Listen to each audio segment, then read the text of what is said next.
Jimmataa fi lakkoofsi guyyaa 13 akka waliin simne warri faranjootaa ni barbaadu. Ta'us garuu guyyaa har'aa 13 fi jimmataan wal simee jira. Guyyaan kun biyyoota Awurooppaa hedduu keessatti mallattoo carraa badaa ta'ee fudhatama. Namoonni hedduun guyyaa jimmataa manaa ba'uu caalaa sodaachisaa ta'a jedhanii amanan. Guyyaa kana wal arkanii hojiiwwan barbaachisoo biroo hojjechuuf waliin beellaman.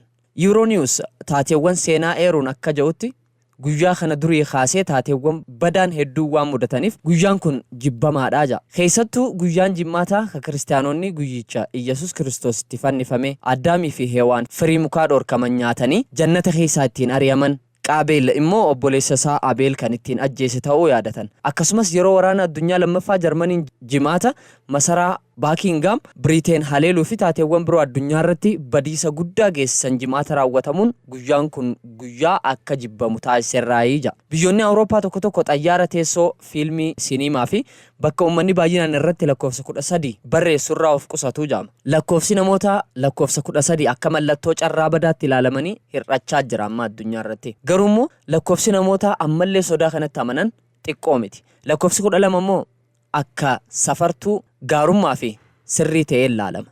Addunyaan ajaa'iba qabdi. Waan nuti hin dhageenitu irra guddaadha.